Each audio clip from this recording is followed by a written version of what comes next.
Vous vous réveillez chaque matin avec cette sensation lourde, comme si vous n'aviez pas dormi depuis des jours. Vous buvez votre café, vous attendez que l'énergie revienne, et elle ne revient jamais vraiment. Les médecins vous disent que tout va bien. Les analyses sont normales. Mais vous savez que quelque chose ne tourne pas rond. Cette fatigue qui colle à la peau, qui efface les couleurs de vos journées, qui vous vole vos projets et vos envies. Elle a peut-être une origine très précise que personne ne vous a encore expliquée. Le potassium est l'un des minéraux les plus sous-estimés du corps humain. Pourtant, il joue un rôle absolument central dans la production d'énergie cellulaire. Chaque cellule de votre corps utilise une pompe appelée sodium-potassium ATPase pour maintenir son équilibre électrique. Quand cette pompe fonctionne mal parce que le potassium manque, les cellules s'épuisent. Les muscles deviennent lourds. Le cerveau ralentit. Le cœur travaille à contretemps. Et vous ressentez ce que les médecins appellent une fatigue fonctionnelle. Une fatigue sans cause apparente, qui résiste aux vitamines, aux compléments, aux régimes et aux nuits de sommeil. L'Organisation mondiale de la santé estime que l'apport quotidien recommandé en potassium est de 3500 à 4700 mg par jour. Des études publiées dans le Journal of Nutrition ont montré que plus de 90% des adultes dans les pays industrialisés n'atteignent pas ce seuil. Ce n'est pas un hasard si les syndromes de fatigue chronique, les crampes musculaires inexplicables, les brouillards cognitifs et les palpitations cardiaques ont explosé en parallèle avec la généralisation des aliments ultra-transformés, qui détruisent le potassium naturellement présent dans les aliments.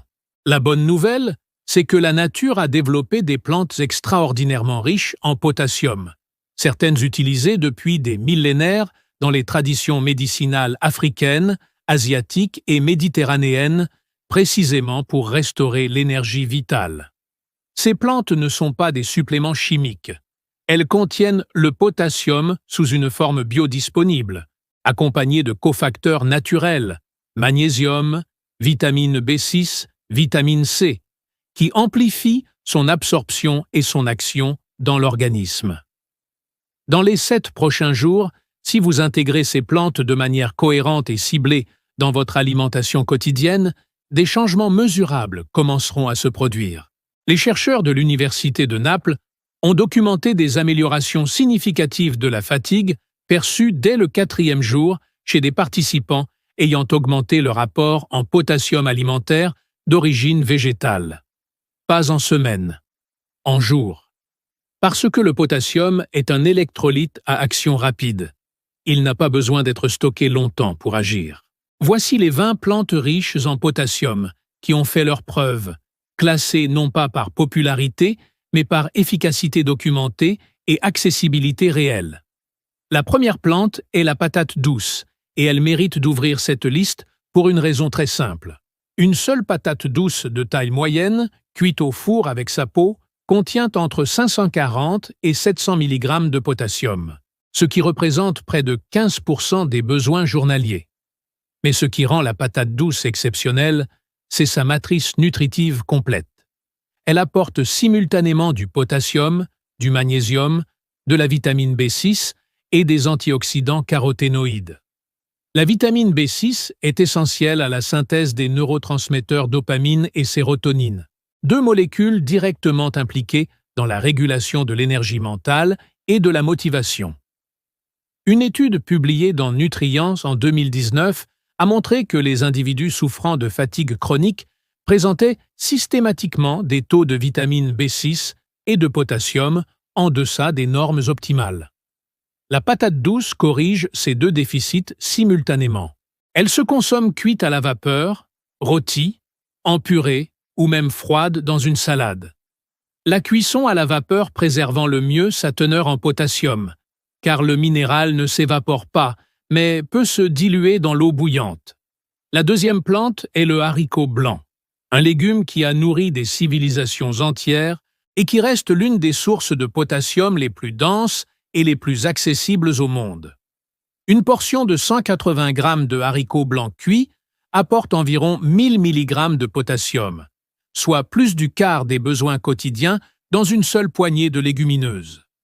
Les traditions culinaires du bassin méditerranéen ont longtemps utilisé les légumineuses blanches comme aliment de force, pas seulement parce qu'elles rassasient, mais parce que les agriculteurs, les marins et les artisans qui travaillaient dur physiquement avaient besoin d'un apport en minéraux suffisant pour résister à la fatigue musculaire. Aujourd'hui, la recherche biomédicale confirme ce que ces cultures savaient empiriquement. Le potassium des légumineuses est libéré lentement dans l'intestin, ce qui produit un effet soutenu sur l'équilibre électrolytique cellulaire pendant plusieurs heures, contrairement au potassium des jus de fruits qui est absorbé rapidement puis éliminé. Les haricots blancs se préparent en soupe, en ragoût, en purée ou simplement assaisonnés avec de l'huile d'olive et des herbes fraîches. La troisième plante est le bananier, dont le fruit est connu de tous, mais dont les propriétés anti-fatigue sont souvent sous-estimées. Une banane de taille moyenne apporte environ 420 mg de potassium, mais ce chiffre seul ne raconte pas toute l'histoire. La banane contient également de la dopamine naturelle, la molécule du plaisir et de la motivation, ainsi que de la sérotonine et de la noradrénaline, trois neurotransmetteurs qui régulent directement la perception de l'effort et la résistance à la fatigue mentale. Des études menées sur des cyclistes professionnels ont montré que la consommation de bananes pendant l'effort était aussi efficace que les boissons sportives commerciales pour maintenir les niveaux d'énergie et prévenir les crampes, sans aucun additif chimique. La banane verte présente un avantage supplémentaire. Son amidon résistant nourrit le microbiote intestinal, et il est maintenant établi que l'axe intestin-cerveau joue un rôle fondamental dans la régulation de l'énergie perçue. Une banane au petit déjeuner ou en collation de mi-matinée peut stabiliser la glycémie et maintenir un niveau d'énergie constant pendant 3 à 4 heures. La quatrième plante est l'épinard, ce légume à feuilles vertes que Popeye ne consommait pas sans raison. 100 g d'épinards cuits contiennent environ 540 mg de potassium. Mais la véritable puissance de l'épinard réside dans sa combinaison de potassium, de fer, de magnésium et de nitrates naturels. Les nitrates sont convertis par les bactéries de la salive en oxyde nitrique dans l'organisme, et l'oxyde nitrique dilate les vaisseaux sanguins, améliore l'oxygénation des muscles et réduit la consommation d'énergie pendant l'effort, un phénomène documenté par des chercheurs de l'université de Exeter qui ont montré que la consommation régulière d'épinards pouvait améliorer l'endurance physique de 16% en quelques jours seulement. Pour les personnes souffrant de fatigue chronique, cette amélioration de l'oxygénation tissulaire peut représenter un changement perceptible très rapide. Les épinards se consomment crus en salade, légèrement sautés à l'ail et à l'huile d'olive, ou intégrés dans des smoothies verts où leur saveur est masquée par les fruits. La cinquième plante est l'avocat, ce fruit crémeux originaire du Mexique, qui est devenu l'emblème de la nutrition moderne, et pour de très bonnes raisons. Un avocat entier apporte entre 700 et 900 mg de potassium selon sa taille, ce qui le place largement au-dessus de la banane en termes de concentration en potassium par portion. L'avocat est également l'une des rares sources végétales de graisses monoinsaturées à longue chaîne, qui servent de carburant préférentiel pour le cerveau et les mitochondries musculaires. Des recherches publiées dans le Journal of the American Heart Association ont montré que la consommation d'avocat améliorait significativement la fonction mitochondriale, ces centrales énergétiques cellulaires dont le dysfonctionnement est maintenant reconnu comme l'une des causes physiopathologiques majeures de la fatigue chronique. La combinaison potassium-graisse-sène-magnésium de l'avocat agit de manière synergique sur la production d'ATP, la molécule universelle de l'énergie cellulaire. Un demi-avocat au déjeuner, tranché sur du pain de seigle ou intégré dans une salade de légumineuses, peut modifier l'énergie de l'après-midi de manière spectaculaire. La sixième plante est la feuille de moringa, surnommée l'arbre de vie dans de nombreuses traditions africaines et asiatiques, et qui représente l'une des concentrations nutritives les plus extraordinaires jamais documentée dans le règne végétal. 100 grammes de feuilles de moringa séchées contiennent environ 1300 mg de potassium, soit près du double de ce que contient la banane à poids égal.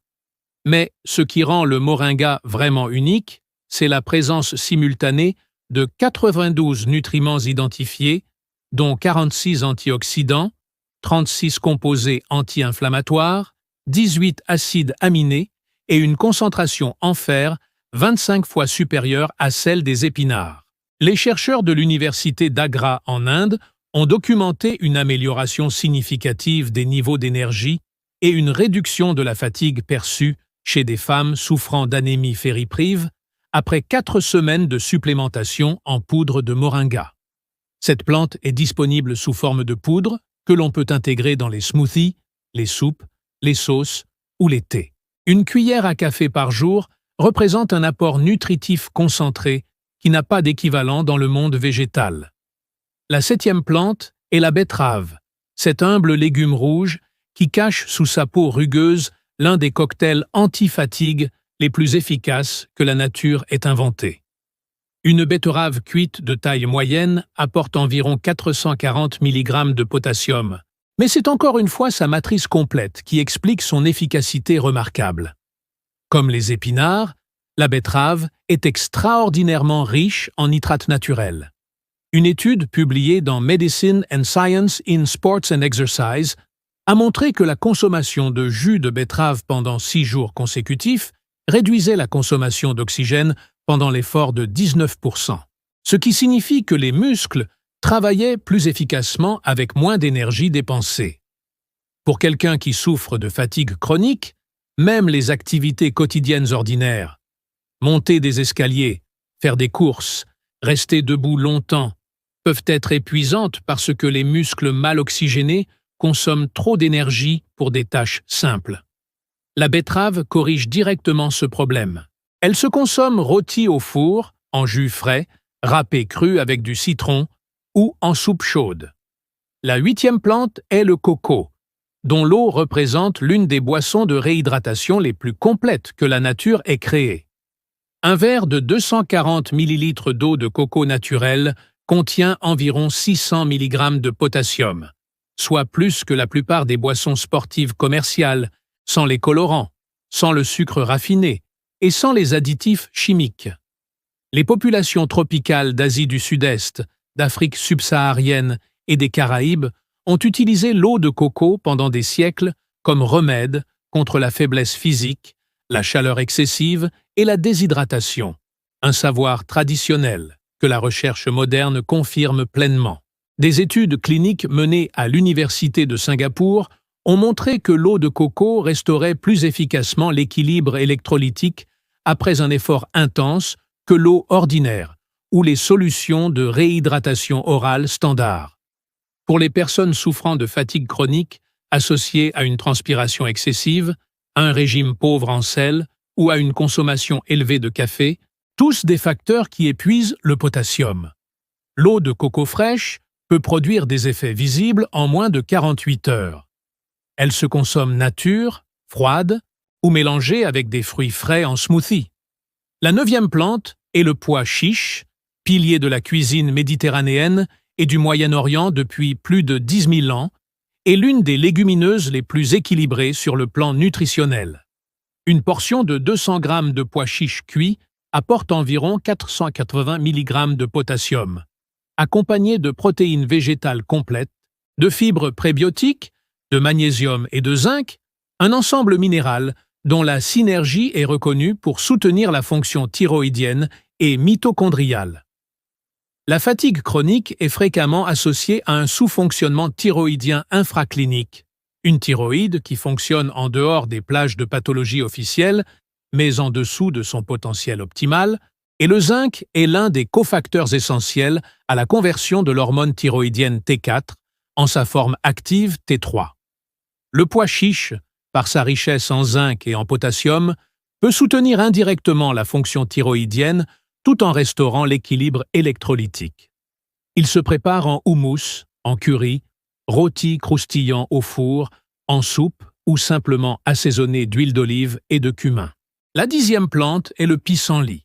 Cette plante que la plupart des gens arrachent de leur jardin sans savoir qu'elle est l'une des herbes médicinales les plus documentées au monde. Les feuilles de pissenlit fraîches contiennent environ 400 mg de potassium pour 100 g, davantage que de nombreux légumes cultivés.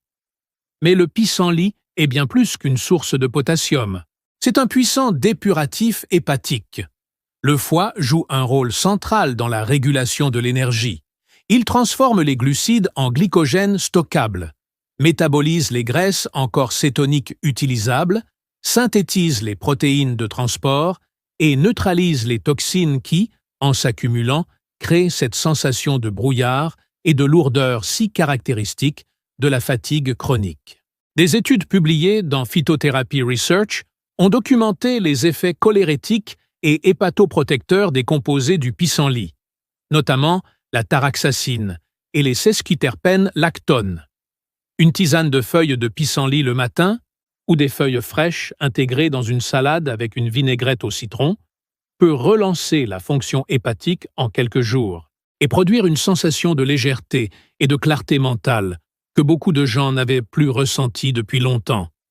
La 11e plante est l'artichaut, ce légume majestueux de la cuisine méditerranéenne qui est simultanément l'une des meilleures sources alimentaires de prébiotiques et une mine de potassium.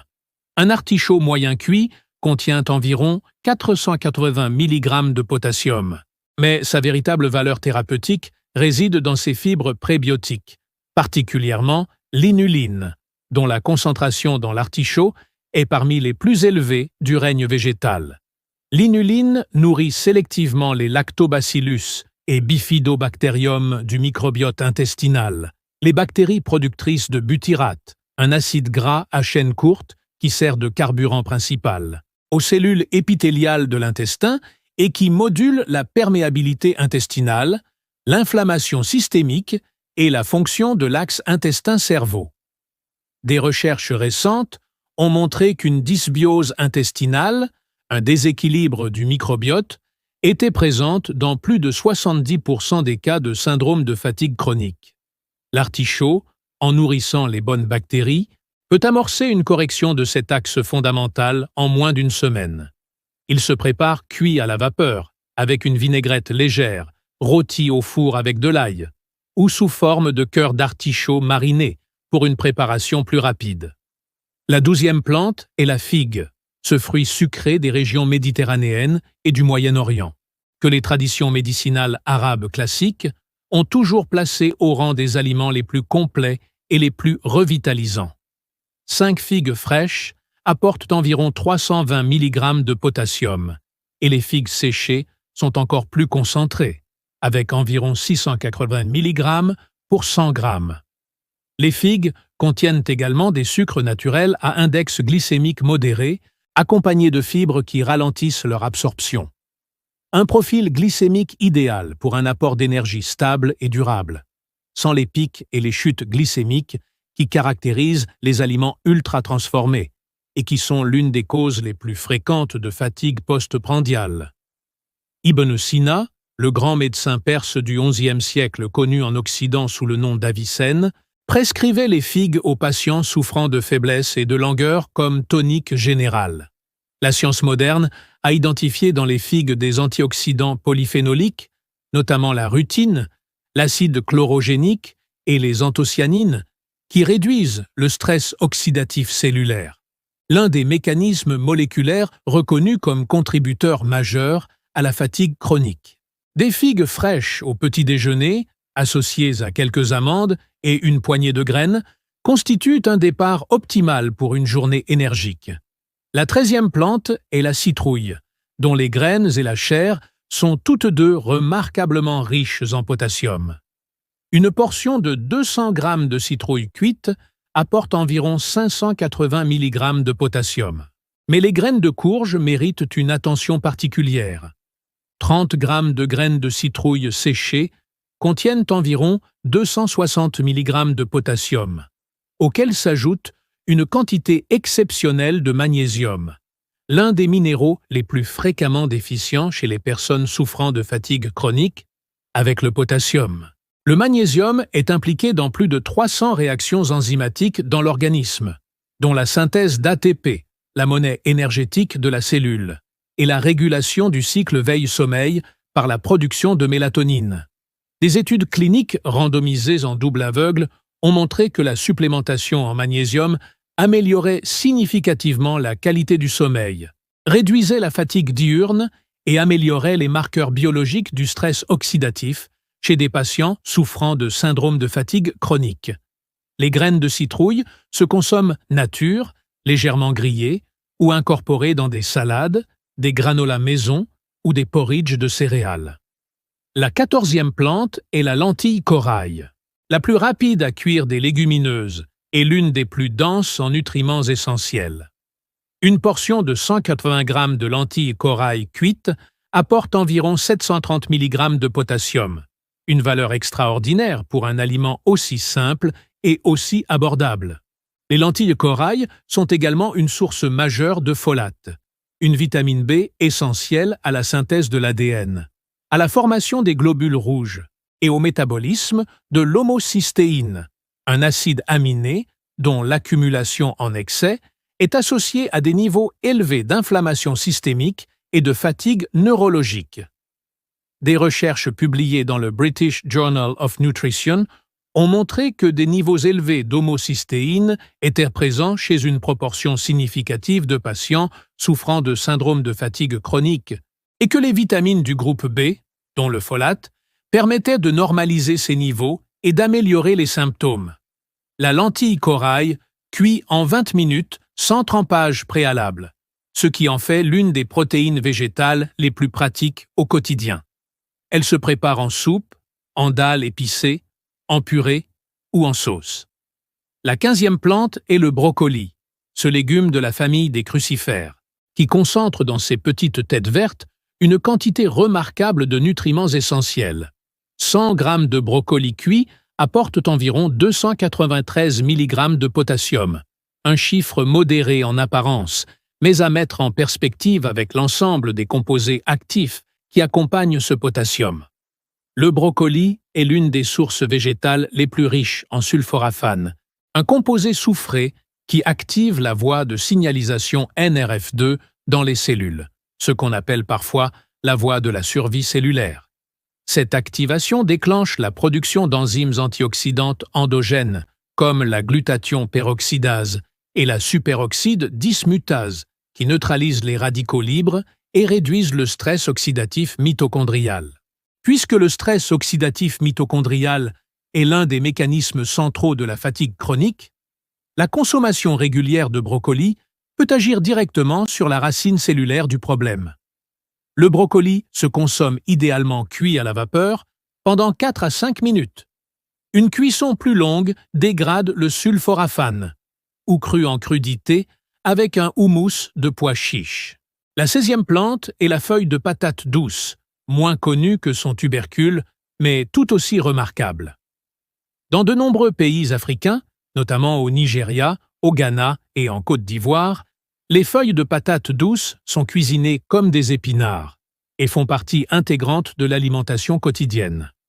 100 g de feuilles de patate douce cuites contiennent environ 508 mg de potassium, ainsi qu'une quantité significative de bêta-carotène, de vitamine C et de composés phénoliques aux propriétés anti-inflammatoires. La sagesse de ces traditions alimentaires africaines est maintenant soutenue par la recherche. Une étude publiée dans le Journal of Food Science a montré que les feuilles de patate douce présentaient une activité antioxydante supérieure à celle du tubercule et contenaient des polyphénols capables d'inhiber les enzymes pro-inflammatoires COX1 et COX2, les mêmes enzymes ciblées par les anti-inflammatoires non stéroïdiens. L'inflammation chronique de bas grade est maintenant reconnue comme l'un des mécanismes biologiques sous-jacents du syndrome de fatigue chronique. En réduisant cette inflammation par des voies alimentaires naturelles, les feuilles de patate douce peuvent contribuer à restaurer progressivement l'énergie vitale. Elles se préparent sautées à l'huile avec de l'ail et des tomates, ou en soupe. La 17e plante est le kale, le chou frisé, qui a conquis les cuisines du monde entier ces dernières années. non pas par effet de mode, mais parce que sa densité nutritive est véritablement extraordinaire. 100 grammes de cale cru contiennent environ 491 mg de potassium, mais également des niveaux de vitamine K remarquables, une vitamine essentielle à la synthèse de la prothrombine et à la régulation de la calcification vasculaire. La vitamine K2, en particulier, joue un rôle dans la direction du calcium vers les os et les dents plutôt que vers les artères, un mécanisme qui maintient l'élasticité vasculaire et améliore le flux sanguin vers les muscles et le cerveau. Un flux sanguin optimal signifie une meilleure oxygénation des tissus, une meilleure élimination des déchets métaboliques et une production d'énergie cellulaire plus efficace. Des études épidémiologiques ont montré des corrélations négatives significatives entre la consommation de légumes à feuilles vertes riches en vitamine K et la prévalence des symptômes de fatigue chronique dans les populations adultes. Le kale se consomme cru en salade, massé avec du citron et de l'huile d'olive pendant quelques minutes pour attendrir ses fibres, en chips au four, légèrement sauté ou intégré dans des smoothies verts.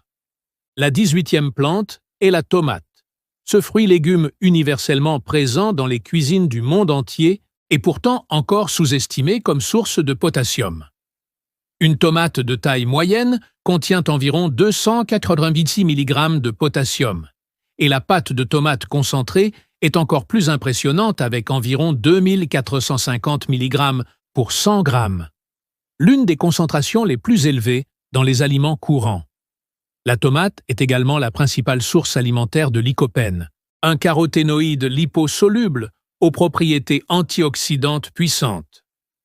Des études de l'université de Harvard ont montré que le lycopène protégeait les membranes mitochondriales du stress oxydatif, préservant ainsi la capacité des cellules à produire de l'énergie de manière efficace. La cuisson des tomates augmente la biodisponibilité du lycopène en libérant ce composé des parois cellulaires. Une cuillère à soupe de concentré de tomate dans une soupe ou une sauce représente donc un apport bien plus concentré en potassium et en lycopène que la tomate crue. Des tomates rôties avec de l'huile d'olive, de l'ail et des herbes constituent l'une des préparations les plus savoureuses et les plus anti-fatigue qui soit. La 19e plante est l'ortie, cette plante piquante qui pousse en bordure des chemins et que peu de gens oseraient consommer, à tort. Les feuilles d'ortie fraîche cuites ou séchées contiennent environ 334 mg de potassium pour 100 g, mais surtout une combinaison extraordinaire de fer, de silicium, de magnésium, de calcium et de vitamines A, C et K, qui en fait l'un des toniques végétaux les plus complets de la pharmacopée européenne traditionnelle. Dans les régions rurales d'Europe centrale et orientale, la soupe à l'ortie de printemps, consommée après les longs mois d'hiver où la nourriture fraîche et les légumes verts manquaient, était reconnue comme un remède infaillible contre la fatigue saisonnière, la pâleur et la faiblesse générale. Cette tradition correspond exactement à ce que nous savons maintenant de la biologie de l'ortie, sa richesse en fer biodisponible et en vitamine C, qui améliore l'absorption du fer non héminique, en fait, un remède naturel contre l'anémie ferriprive infraclinique, l'une des causes les plus fréquentes et les plus méconnues de la fatigue chronique chez les femmes. Une tisane d'ortie quotidienne, préparée à partir de feuilles séchées de qualité, peut produire des effets tonifiants mesurables en moins d'une semaine. La 20e plante est la banane plantain, cousine plus robuste de la banane douce et aliment de base dans de grandes parties de l'Afrique, de l'Amérique latine et des Caraïbes. Une banane plantain mûre de taille moyenne apporte environ 716 mg de potassium, presque le double de la banane ordinaire. La banane plantain est également une source remarquable d'amidon résistant lorsqu'elle est consommée semi-mûre et de sucre naturel facilement mobilisable lorsqu'elle est bien mûre, deux profils énergétiques différents selon la maturité, ce qui lui permet de s'adapter à des besoins différents au cours de la journée. Les traditions médicinales du Cameroun, du Ghana et de la République démocratique du Congo utilisent la banane plantain cuite comme nourriture thérapeutique pour les convalescents, les enfants malnutris et les adultes souffrant de faiblesse chronique. Une pratique dont l'efficacité est aujourd'hui soutenue par les analyses nutritionnelles qui confirment sa richesse exceptionnelle en électrolytes, en glucides complexes et en micronutriments essentiels. La banane plantain se prépare bouillie, cuite au four, grillée sur la braise ou transformée en aloko. Des tranches frites dorées qui sont l'un des plats les plus délicieux et les plus nourrissants de la cuisine africaine. Maintenant que vous connaissez ces 20 plantes, voici comment les intégrer de manière cohérente pendant 7 jours pour commencer à transformer votre niveau d'énergie. Le principe fondamental est simple. Vous n'avez pas besoin de toutes les consommer chaque jour. Il vous suffit d'en intégrer 5 à 7 dans votre alimentation quotidienne, en variant les sources pour couvrir à la fois les besoins immédiats en potassium et les besoins à plus long terme en cofacteurs nutritionnels. Le premier jour, commencez par un smoothie au matin. Avec une banane, une poignée d'épinards frais, une cuillère à café de poudre de moringa et de l'eau de coco comme base liquide. Ce smoothie seul vous apporte déjà plus de 1200 mg de potassium, ainsi qu'une quantité significative de magnésium, de vitamine B6, de nitrates et d'antioxydants polyphénoliques. Au déjeuner, préparez une salade de cale massée avec des tomates cerises rôties, des pois chiches croustillants et une vinaigrette au citron et à l'huile d'olive. En dîner, une soupe de lentilles corail avec des feuilles de pissenlit fraîches et une patate douce cuite à la vapeur complète le tableau. Le deuxième jour, remplacez le smoothie par un bol de flocons d'avoine avec des figues fraîches et des graines de citrouille. Au déjeuner, préparez un houmous de haricots blancs avec des crudités de brocoli et des tranches d'avocat. Le soir, une soupe de citrouille avec des feuilles de patates douces sautées à l'ail constitue un repas complet en potassium, magnésium et anti-inflammatoire naturel. Dès le 3e ou le 4e jour, la plupart des personnes commencent à remarquer une différence. Pas une révolution spectaculaire, mais un changement subtil dans la qualité de leur énergie. Moins de coups de pompe en milieu de matinée, une clarté mentale légèrement améliorée après les repas, un réveil un peu moins laborieux. Ce sont les premiers signes que le corps commence à reconstituer ses réserves en potassium et à restaurer la fonction électrolytique cellulaire. Il est important de comprendre pourquoi cette restauration prend quelques jours et pas quelques heures. Le potassium alimentaire est absorbé dans l'intestin grêle par des transporteurs actifs qui nécessitent de l'énergie pour fonctionner. Une légère ironie biologique, puisque des cellules épuisées ont moins d'énergie pour absorber les nutriments qui les aideraient à récupérer. C'est pourquoi il est essentiel de commencer par des formes très biodisponibles de potassium. Eau de coco, banane, smoothie, dont l'absorption est rapide et ne nécessite pas de grandes dépenses énergétiques, avant de progresser vers des sources plus complexes, comme les légumineuses et les légumes crucifères. Il est également fondamental de mentionner ce que vous devez éviter pendant ces 7 jours, si vous voulez maximiser les résultats. Le café en excès est l'ennemi numéro 1 du potassium. La caféine a un effet diurétique qui augmente l'excrétion rénale du potassium. Si vous consommez plus de 2 tasses de café par jour, votre corps élimine une partie du potassium que vous cherchez à reconstituer. Réduire à 1 tasse le matin, ou passer à du thé vert qui a un effet diurétique bien moindre, peut faire une différence significative. De même, les aliments ultra transformés, chips, plats préparés, charcuteries industrielles, sont riches en sodium et pauvres en potassium. Or, le sodium en excès aggrave le déséquilibre électrolytique et amplifie la perte rénale de potassium. Ces 7 jours doivent être un retour délibéré aux aliments entiers, vivants, non transformés. L'alcool est également un facteur de déplétion en potassium à ne pas négliger. Il agit à la fois comme diurétique et comme inhibiteur de l'absorption intestinale de potassium. Une semaine de sevrage ou de réduction significative de la consommation d'alcool, combinée à l'apport des 20 plantes, peut produire une récupération d'énergie que beaucoup de personnes décrivent comme une révélation. La confirmation que leur fatigue n'était pas une fatalité mais une conséquence de choix nutritionnels modifiables. Sur le plan pratique, une règle simple guide toute l'approche. Chaque repas doit contenir au moins un aliment riche en potassium de cette liste. Le petit déjeuner avec une banane ou des figues. Le déjeuner avec des légumineuses ou de l'avocat. Le dîner avec un légume vert, épinards, cales, brocolis, feuilles de patates douces. Les collations avec des graines de citrouille, de l'eau de coco ou une poignée de noix associée à une tomate. Ce n'est pas un régime contraignant. Ce n'est pas une privation. C'est simplement une réorientation de l'assiette vers des aliments qui nourrissent vraiment les cellules. Les chercheurs qui ont étudié le syndrome de fatigue chronique s'accordent sur un point fondamental. Il ne s'agit pas d'une maladie psychosomatique, ni d'un manque de volonté. Il s'agit d'un dysfonctionnement biologique qui peut avoir de multiples origines, virales, immunologiques, endocriniennes, mitochondriales, mais qui implique presque systématiquement un déséquilibre électrolytique profond. Le potassium n'est pas un remède universel, et il serait irresponsable de le présenter comme tel.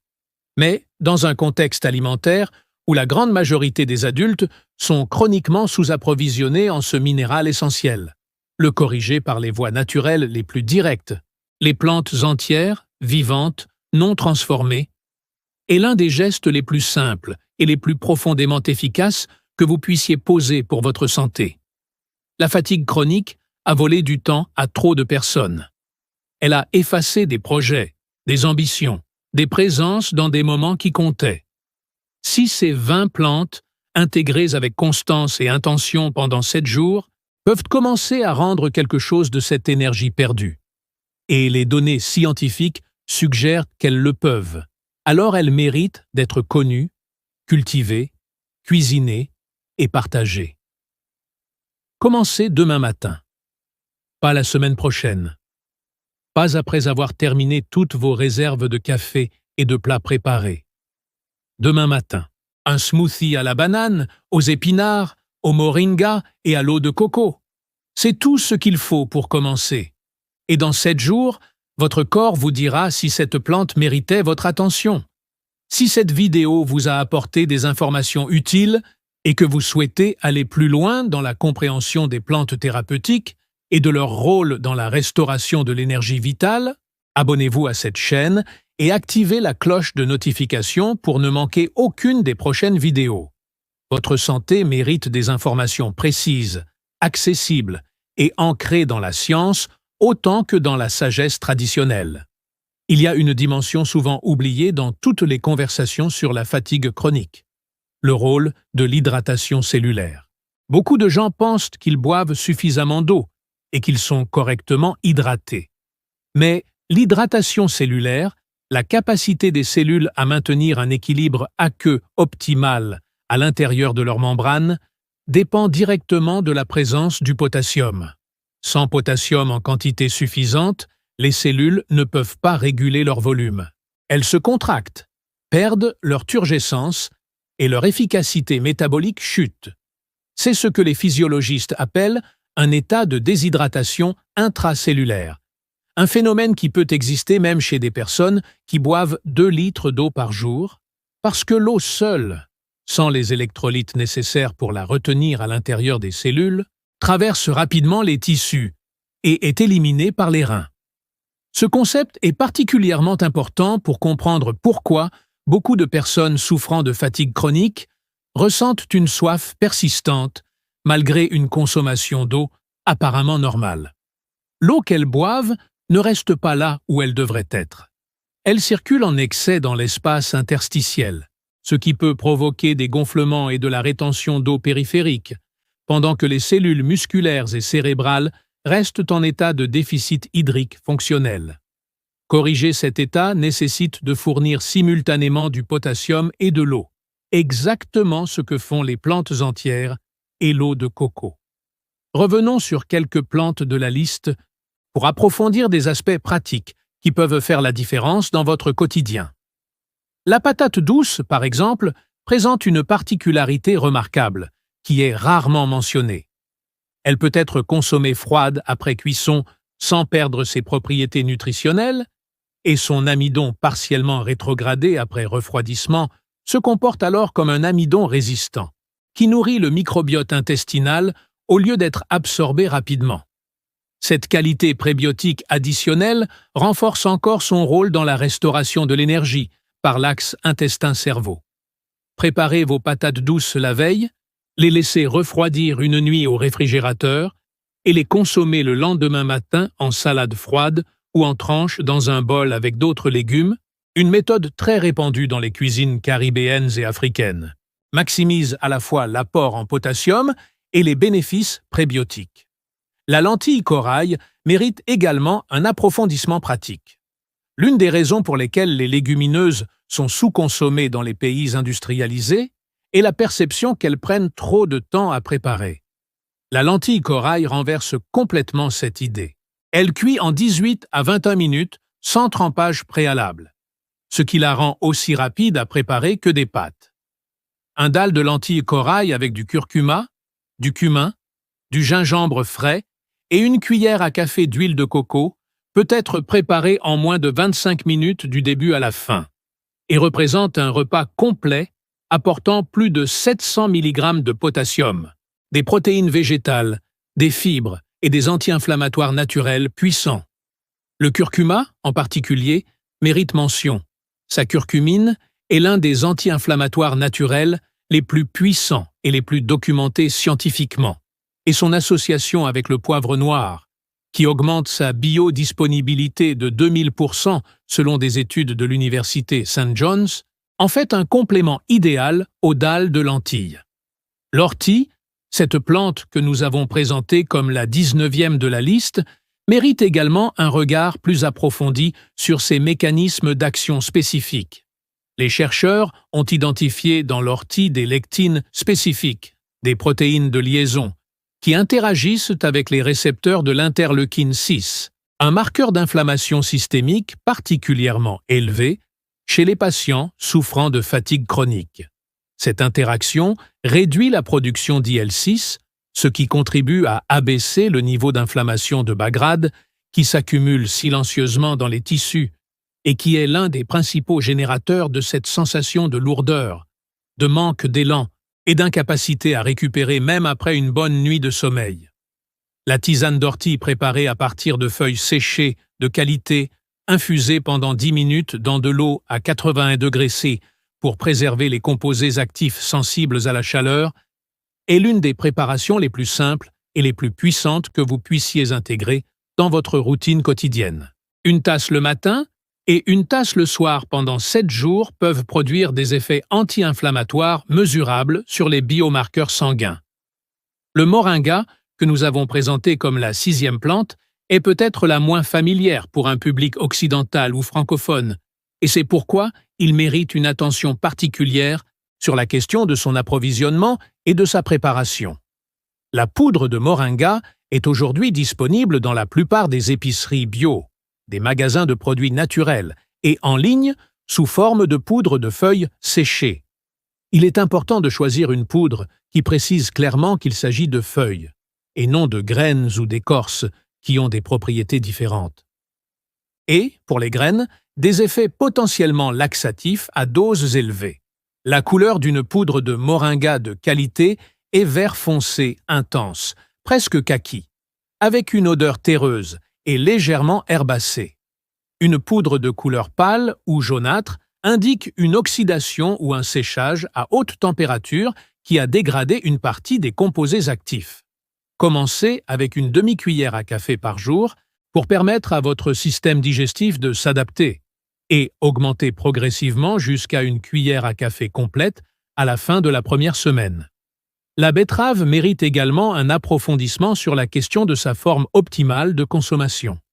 Si la betterave cuite conserve une bonne partie de son potassium, c'est le jus de betterave frais qui concentre le plus efficacement les nitrates actifs. Un verre de 200 ml de jus de betterave frais, préparé avec un extracteur à froid, contient une dose de nitrate, équivalente à celle utilisée dans les études cliniques, qui ont documenté les améliorations de l'endurance et de l'oxygénation tissulaire. Si vous n'avez pas d'extracteur à froid, une centrifugeuse ou même un mixeur puissant, suivi d'un filtrage à travers un linge propre peuvent produire un jus acceptable. Boire ce jus 30 à 45 minutes avant votre moment d'activité physique principale ou simplement avant une période de travail intense maximise les effets de vasodilatation et d'oxygénation. L'ajout d'un peu de jus de pomme ou de citron peut améliorer le goût sans dégrader les propriétés nutritionnelles. Il est également utile de parler du potassium en relation avec la qualité du sommeil, car beaucoup de personnes souffrant de fatigue chronique ont également des troubles du sommeil, et les deux phénomènes s'alimentent mutuellement dans un cercle vicieux qu'il est difficile de briser sans intervention nutritionnelle. Des recherches publiées dans Sleep montrent que les personnes ayant des apports adéquats en potassium ont une qualité de sommeil à ondes lentes, le sommeil profond réparateur, significativement meilleure que celle présentant un déficit. Le potassium agit en partie en régulant la transmission nerveuse au niveau des noyaux du sommeil, dans le tronc cérébral, et en partie en favorisant la relaxation musculaire, ce qui explique pourquoi les crampes nocturnes, si fréquentes chez les personnes carencées en potassium et en magnésium, disparaissent souvent rapidement lorsque ces deux minéraux sont restaurés par l'alimentation. En combinant les 20 plantes de cette liste, vous couvrez simultanément 5 mécanismes biologiques distincts qui contribuent à la fatigue chronique. L'équilibre électrolytique cellulaire par le potassium et le magnésium, la production d'énergie mitochondriale par les graisses saines et les antioxydants, l'oxygénation tissulaire par les nitrates et le fer, la réduction de l'inflammation systémique par les polyphénols et les sulforaphanes, et l'équilibre du microbiote intestinal par les fibres prébiotiques et les amidons résistants. Cette approche multidimensionnelle est exactement ce que les chercheurs en médecine fonctionnelle recommandent aujourd'hui pour les syndromes de fatigue chronique complexe. Non pas un seul nutriment, un seul médicament, une seule intervention, mais une modulation simultanée de plusieurs systèmes biologiques interdépendants par les outils les plus naturels et les mieux tolérés qui existent. Après ces 7 premiers jours, si vous constatez des améliorations, même modestes, même partielles, l'étape suivante est de maintenir ce niveau d'apport en potassium sur une période de 21 jours, qui est le délai généralement reconnu pour l'établissement de nouvelles habitudes alimentaires. À ce stade, la plupart des personnes ne perçoivent plus ces choix alimentaires. Comme des efforts ou des restrictions, ils sont devenus des préférences naturelles, parce que le corps a commencé à reconnaître et à réclamer les aliments qui lui font réellement du bien. Les 20 plantes de cette liste ne sont pas des remèdes miracles. Elles sont quelque chose de bien plus précieux. Des alliés fidèles, cultivés par la nature pendant des millions d'années, perfectionnés par les traditions humaines pendant des millénaires, et maintenant validés par la recherche scientifique contemporaine. Leur force n'est pas dans un seul composé isolé ou synthétisé en laboratoire, mais dans la complexité vivante de leur matrice nutritive. Une complexité que nos cellules reconnaissent, accueillent et savent utiliser mieux que n'importe quel supplément artificiel. Prenez soin de vous. Choisissez vos aliments avec attention et laissez la nature faire ce qu'elle sait faire depuis bien plus longtemps que la médecine moderne. Une dernière chose mérite d'être dite avant que vous ne fermiez cette vidéo et passiez à votre vie quotidienne. La fatigue chronique isole. Elle crée un sentiment d'incompréhension profonde parce que de l'extérieur, rien ne paraît. Les analyses médicales sont normales. Le corps ne montre aucune blessure visible. Et pourtant, intérieurement, chaque journée est un effort colossal. Ce sentiment d'invisibilité de la souffrance est l'un des aspects les plus douloureux de cette condition.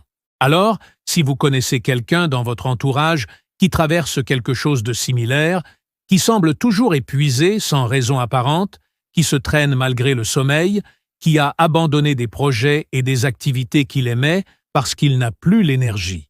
Partagez cette vidéo avec cette personne. Pas comme un diagnostic, pas comme une certitude, mais comme une piste, comme une possibilité, comme la suggestion que peut-être l'une de ces 20 plantes pourrait commencer à changer quelque chose. la patate douce cuite le soir pour demain matin, l'eau de coco fraîche au lieu du café de l'après-midi, le cal massé avec du citron pour le déjeuner, le dalle de lentilles corail qui cuit en 20 minutes.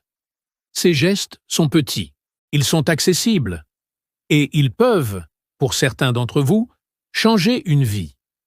Beaucoup de gens attendent le remède parfait, le protocole médical complet, l'autorisation d'un professionnel de santé avant de commencer. Et cette prudence est sage. Mais intégrer plus de légumes verts, de légumineuses, de fruits entiers et de plantes médicinales traditionnelles dans son alimentation ne nécessite pas d'ordonnance. Elle nécessite une décision, prise consciemment, de traiter son corps avec la même attention et le même soin que l'on accorderait à quelque chose de précieux. Parce que votre corps est précieux. Votre énergie est précieuse. Et elle mérite d'être défendue avec les meilleurs outils disponibles, à commencer par les plus anciens, les plus naturels et les plus prouvés, que la nature ait mis à notre disposition. Le potassium n'est pas un nutriment glamour. Il ne fait pas l'objet de campagnes publicitaires. Il n'est pas vendu dans des emballages brillants avec des promesses spectaculaires. Il se trouve dans la chair orange d'une patate douce, dans la couleur verte intense d'une feuille de moringa, dans la transparence sucrée de l'eau de coco, dans la douceur robuste d'une banane plantain grillée. Il se trouve dans les aliments que les civilisations les plus longévives de l'histoire ont toujours consommés, avant que la modernité alimentaire ne nous fasse oublier ce que manger vraiment veut dire. Ces 7 jours sont une invitation à vous souvenir.